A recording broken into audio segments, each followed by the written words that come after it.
Рамазан, приветствую здесь. Это твой третий бой на UFC, но уже co-main event. Насколько волнительно и насколько приятно, что соглавный бой вечера? Microphone is they don't need my voice, right? Yeah, I will translate without the mic. It's good, right? Because we hearing. Ko'rib turganimdan xursandman. 3-bo'yin co-main event urishyapsan. Hayajonlaring bormi? Keyin bu qanchalik sen uchun важный?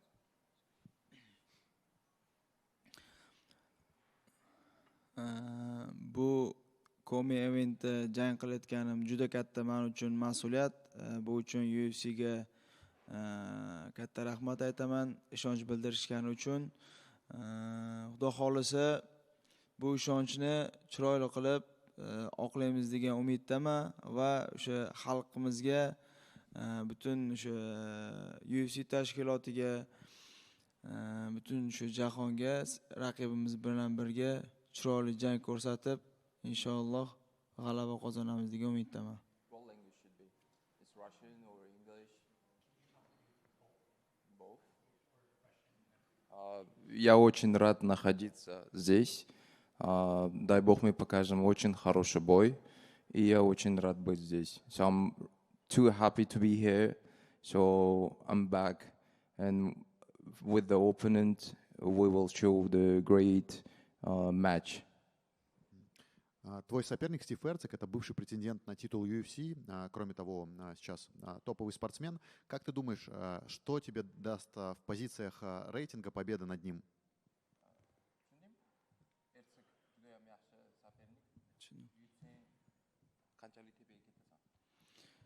Inshaalloh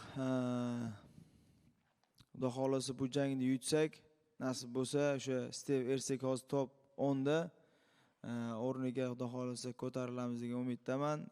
Dalshe Xudo xolasa yana UFC kimga bersa, Xudo xolasa maqsad o'sha bitta chempionlik. Эрцик находится в 10-м рейтинге, so победа над ним дает шанс мне еще дойти до титула быстрее. So Ercik is on the 10th ranking, so the win will give me to go to the title like sooner. Сейчас в топ-15 UFC вашего веса, в случае твоей победы над Эрцигом, будет два бойца из Центральной Азии. Это ты и Асу Алмабаев. Насколько бы не хотелось с ним драться, или для тебя вот не принципиально, кто будет напротив тебя, если UFC даст бой? In Uzbek as well. Asu Almabayev bilan yonma-yon ketyapsizlar, ya'ni Centralniy Aziyadan birga chiqyapsizlar. U bilan urushish senga qanchalik важный или u bilan urushging kelmaydimi o'zi shu bitta joydan bo'lganingiz uchun, Centralniy Aziyadan bo'lganingiz uchun? Biza Asu bilan o'sha Centralniy Qozog'iston, O'zbekiston bu o'zi SNG davlatlari, endi baribir biza bitta vesdamiz. Baribir bu narsani hech kim xohlamaydi jang qilishni.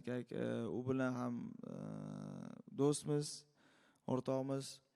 Undan UFC bersa endi urushga majburmiz. Lekin shans bo'lsa, undan kuchlirog'ini bersa, bez problem jang qilaman.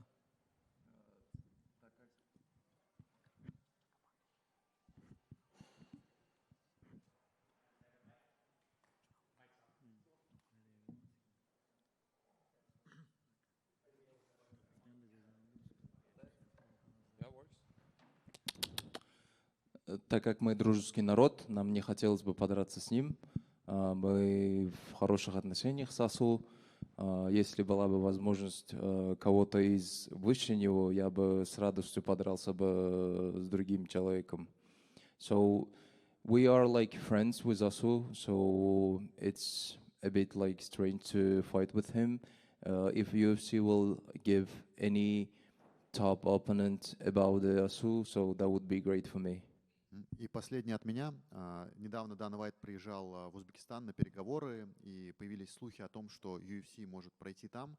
Во-первых, есть ли у тебя какие-то подробности, может быть, ты уже тоже знаешь какие-то даты, когда это случится. А во-вторых, хотел бы ты возглавить этот карт или, может быть, там в соглавном бою вечера подраться? Насколько важно было бы тебе там выступить?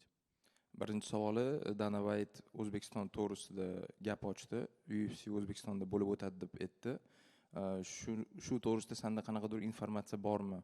Ikkinchi savoli, o'sha yerda urushish niyating bormi? Ya'ni glavniy bo'yda yoki saglavniy bo'yda? Bu o'sha xabarni eshitganda biz rosa ham xursand bo'ldik. O'sha O'zbekistonda UFC bo'lishini aytishganda, lekin undan tashqari yana boshqa xabarlardan xabarimiz yo'q.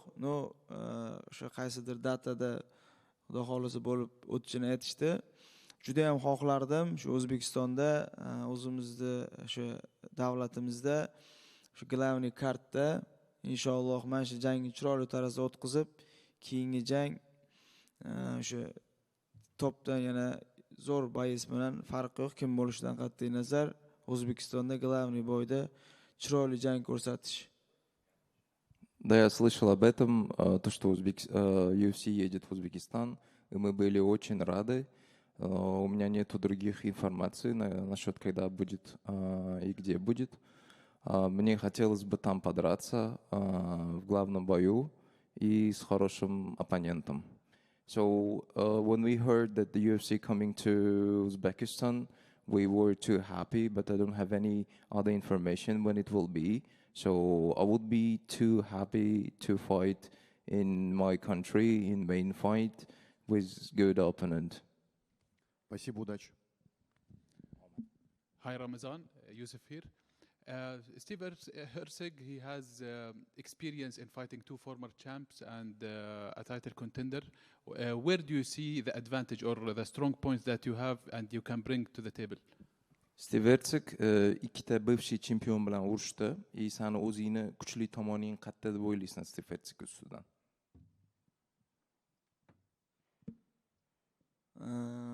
Yaxshi jangchi Steve Herzig, juda ham mahoratga ega jangchi. Xo'p, endi men o'zi undan unaqa raqiblarimdan o'zimni ja ustun qo'ya olmayman. Jang vaqtida Xudo xolisa menda bor narsani ko'rsatishga harakat qilaman. So he's a good fighter. So I cannot say I'm good at one thing on him. So I will show all my skills inside the cage. Do you see that the almost 1 year, 3 months away from the octagon will have some cage rust on you, or you were competing in other sports during that period?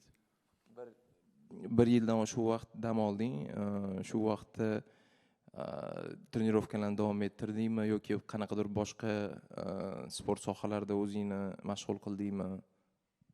Ya'ni baribir tushganingiz. Biz o'sha 1 yil anaqada baribir trenirovka qildik. Hamma narsa o'zini vaqtida ketdi. Kamchiliklar ustida, xatolar ustida ishladik. O'sha boshqa o'zimiz promotionda o'sha barba qildim. Trenirovka qolib ketmadi. So I was competing in wrestling in a whole year, like 1 year. So, and the training was good. So we worked on the skills, on the technique. So this year was like a big opportunity for me. Thank you, Ramazan. All the best. Ramazan, recently Demetrius Johnson retired. Where do you see yourself eventually to be in the flyweight division when everything is said and done? Demetrius Johnson iste'foga chiqib ketdi. Demetrius Johnsondan keyin sen o'zingni qaysi pog'onada ko'ryapsan UFC'da? O'zingni весовой kategoriyangda. Inshaalloh chempionlikda Xudo xolasa harakat o'shanga. Now I'm seeing myself only like a champion. I'm going to be a champion. And last question for me. What are some of the flyweight fighters that you like to fight with? O'zingni весовой kategoriyangda qaysi jangchi bilan jang qilgan bo'larding? Bu jang sen uchun qaysi biri juda ham yaxshi bo'lardi? Qaysi jangchi?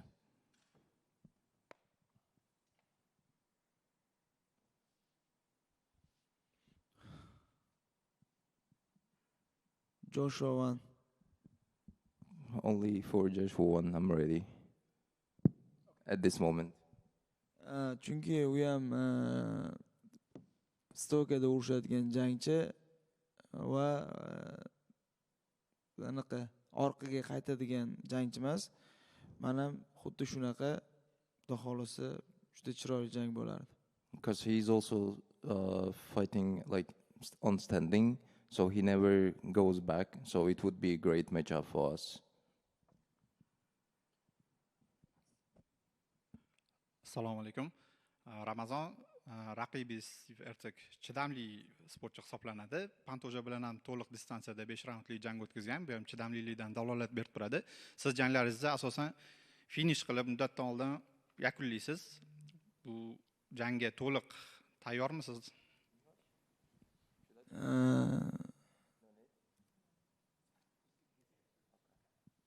To'liq davom etishiga degan ma'noda so'rayman.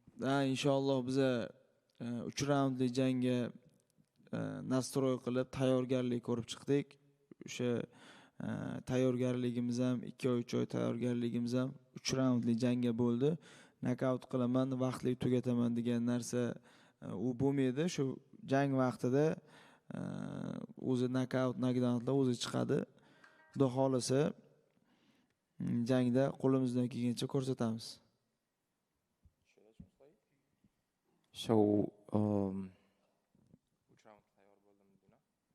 So we are getting ready for the full distance. So the knockouts and other like submissions will come itself. So we are ready for the like 3 rounds.